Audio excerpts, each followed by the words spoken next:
વહુએ સાસુને શા માટે ઝેર આપ્યું? ઘણા વર્ષો પહેલાની આ વાત છે. એ વખતે ભાવનગરમાં કિરણ નામની એક છોકરી રહેતી હતી. વયસ્ક બનતા તેના એક સુંદર યુવક સાથે લગ્ન થઈ ગયા. લગ્ન બાદ કિરણ તેના સાસરે ગઈ. એના પરિવારમાં તેના પતિ અને એકમાત્ર સાસુ જ હતા. શરૂઆતમાં તો બધું બરાબર ચાલ્યું. આરંભમાં તો સાસુનો તેની પ્રત્યેનો વ્યવહાર બહુ સારો હતો. પુત્રવધૂને પુત્રીની જેમ જ સાચવતા હતા. પરંતુ કેટલોક સમય વીત્યા બાદ વાતાવરણ પહેલાના જેવું ન રહ્યું. સમય વીતતા તેની સાસુનો કિરણ પ્રત્યેનો વ્યવહાર બદલાઈ ગયો. વાત વાતમાં સાસુ પુત્રવધૂનો દોષ શોધી કાઢતી. તને રસોઈ બનાવતા આવડતી નથી? તને ઘર સાફ કરતા બરાબર આવડતું નથી? વાત વાતમાં સાસુ કિરણને પરેશાન કરવા લાગી. રોજ તેની જોડે લડતી રહેતી. રોજ કિરણને મહેણા ટોણા મારતી રહેતી. સાસુ વહુ વચ્ચેના ખટરાગને 3 મહિના થયા. સમય વીતતા એ બંને વચ્ચેના સંબંધો વધુ બગડી ગયા. એકવાર તો સાસુએ કિરણ પણ વાસણ છૂટું ફેંક્યું અને બીજી વાર સાસુએ કિરણને તમાચો મારી દીધો. સાસુથી કંટાળીને કિરણ તેના પિયર જતી રહી. સાસુએ તેની સાથે જે મારપીટ કરી હતી તેથી તેને બહુ જ ખરાબ લાગ્યું હતું. એ કોઈ પણ સંજોગોમાં તેની સાસુ સાથે બદલો લેવા માંગતી હતી. કોઈએ એને સાસુને ઠીક કરવા એક ઉપાય બતાવ્યો અને ગામના એક વૈદ્યરાજ પાસે જવાની સલાહ આપી. કિરણ ગામના વૈદ્ય પાસે ગઈ. કિરણે વૈદ્યને કહ્યું, મારી સાસુ બહુ જ ખરાબ સ્વભાવની છે. રોજ મારી સાથે લડાઈ કરે છે. મારી સાસુથી હું બહુ જ પરેશાન છું. વાત વાતમાં મારો વાંક કાઢે છે. મારાથી એ બધું સહન થતું નથી. મારે એને સીધી દોર કરીને બદલો લેવો છે. મને કોઈ ઉપાય બતાવો. મારે એને પતાવી દેવી છે.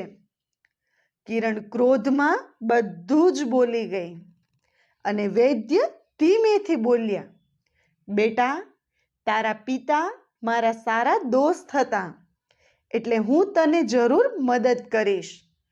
પરંતુ હું તને જે ઉપાય બતાવું એ તારે ખાનગી રાખવાનો છે અને કોઈને કહેવાનું નથી. હા વૈદ્યરાજ, તમે જેમ કહેશો તેમ જ હું કરીશ, કિરણ બોલી. વૈદ્ય બોલ્યા, હું જેમ કહું તેમ જ કરજે, નહીતર તું ફસાઈ જઈશ. સાંભળ હવે, હું તને કંઈક આપું છું. એમ કહી વૈદ્ય અંદરના રૂમમાં ગયા. જડીબુટ્ટીઓ ભરેલી એક ડબ્બી લઈને બહાર આવ્યા. એ ડબ્બી કિરણને આપતા તેઓ બોલ્યા, કિરણ, આ ડબ્બી લે.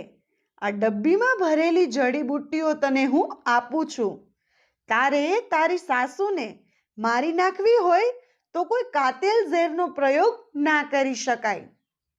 કોઈ ઝેર તું આપે ને તારી સાસુ તરત મરી જાય ને તો તારી પર જ આળ આવે અને તને સજા થાય. તેથી હું તને આ દુર્લભ જડીબુટ્ટીઓ આપું છું. તેને વાટીને તેનું ઝીણું ચૂર્ણ બનાવજે. આ લઈને તું તારી સાસરે પાછી જા. જાણે કંઈ જ બન્યું નથી એ રીતે તારી સાસુ સાથે વર્તન કર. તારી સાસુ માટે જે ભોજન પીરસે ને તેમાં રોજ થોડું થોડું આ ચૂર્ણ ભેળવી દેજે.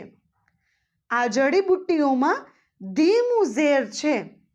તે રોજ ખાવાથી માનવીના શરીરમાં ધીમું ઝેર પેદા કરે છે અને 6 મહિના સુધી આ જડીબુટ્ટીઓનું ભોજનમાં સેવન કરવાના કારણે માનવીનું મૃત્યુ થાય છે. પણ યાદ રાખજે, તારી સાસુ માટે રોજ સારા સારા સ્વાદિષ્ટ પકવાન બનાવજે, જેથી તે મોજથી જમે અને તે પકવાનમાં આ જડીબુટ્ટીઓનું ચૂર્ણ ભેળવતી રહેજે. જી વૈદ્યરાજ બોલ્યા, અને હા, તારી સાસુને વહેમ ના જાય એટલે તું એમની સાથે સારો વ્યવહાર રાખજે, પ્રેમથી બોલજે અને એ લડે તો સહન કરી લેજે. તારી સાસુને આદર આપજે, જેથી તારી પર એમને કોઈ શંકા ના જાય. બસ આટલું કરજે એટલે 6 મહિનામાં જ તારી સાસુનો ખેલ ખલ્લાસ થઈ જશે. જી વૈદ્યરાજ, તો હવે તું આ જડીબુટ્ટીઓ લઈને તારા સાસરે પાછી જા અને મેં જેમ કહ્યું છે તેમ કર. બસ એટલું યાદ રાખજે કે તારી સાસુ સાથે સારો વ્યવહાર રાખવાનો છે. જી વૈદ્યરાજ બોલીને કિરણ ખુશ થતી વૈદ્યરાજે આપેલી જડીબુટ્ટીઓની ડબ્બી લઈ સીધી જ તેના સાસરે ગઈ. સાસુને પણ પિયરથી પાછી આવેલી કિરણને જોઈને આશ્ચર્ય થયું. એમણે મહેણા પણ માર્યા, પરંતુ કિરણે સાસુને કોઈ જવાબ આપ્યો નહીં. સાસુને ફરી આશ્ચર્ય થયું કે દર વખતે તો પુત્રવધુ સામે થઈ જતી હતી, પણ આજે એ મૌન રહી. હવે કિરણ રોજ એના સાસુ માટે અવનવા ભોજન બનાવતી રહી.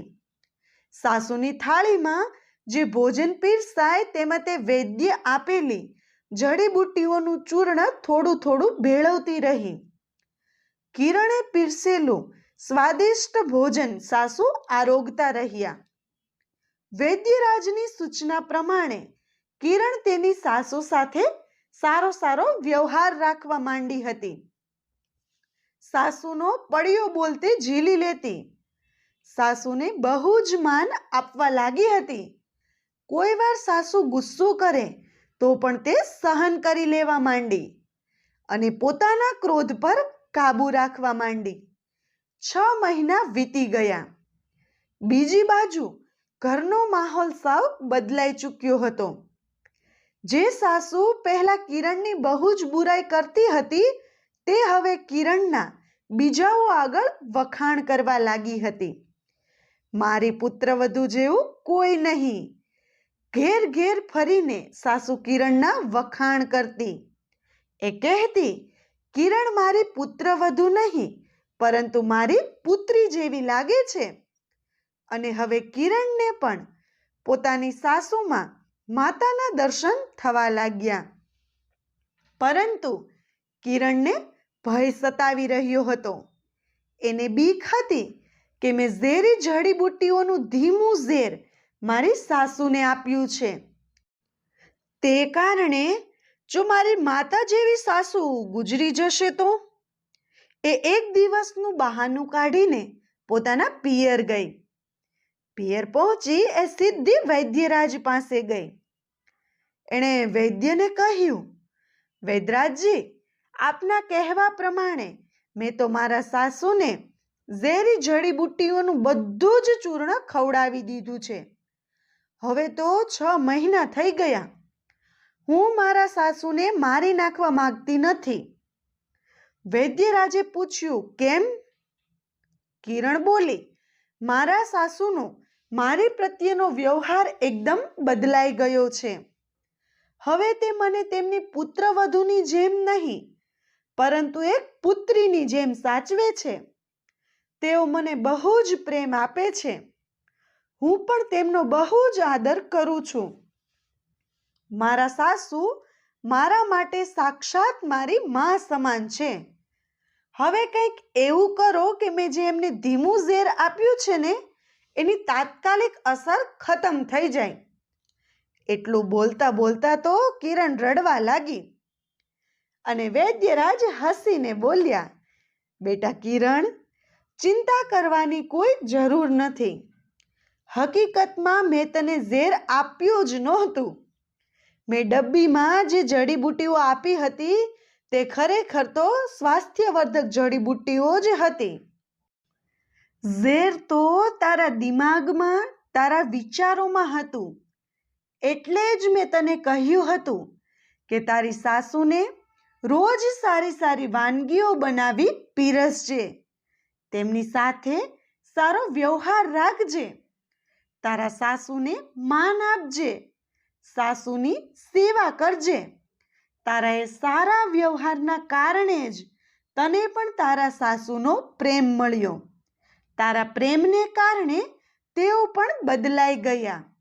હવે તું પણ જા અને મેં જે તને શીખવ્યું છે તેનો કાયમ અમલ કરજે. સાસુને પ્રેમ ને આદર આપીશ તો તને પણ એવો જ પ્રેમ સાસુ તરફથી મળશે. આ સાંભળીને કિરણ ખુશ થઈ ગઈ. વૈદ્ય બોલ્યા, બેટા, હવે તું પાછી સાસરે જા અને તારા પતિ અને સાસુ સાથે ખુશખુશાલ જિંદગી જીવ. મારા તને આશીર્વાદ છે. અને કિરણ વૈદ્યરાજને પ્રણામ કરીને ખુશખુશાલ થઈ ફરી પતિ ગૃહે જવા રવાના થઈ. પ્રેમ મેળવવો હોય ને તો પ્રેમ આપો અને આદર મેળવવો હોય તો વડીલોનો આદર કરો. મિત્રો, તમને અમારો વિડીયો કેવો લાગ્યો? કમેન્ટ કરીને જરૂર જણાવજો. અને જો તમને અમારો વિડીયો ગમ્યો હોય તો અમારા વિડીયોને લાઈક અને વધુમાં વધુ શેર કરવાનું ભૂલતા નહીં. વિડીયો જોવા માટે ધન્યવાદ.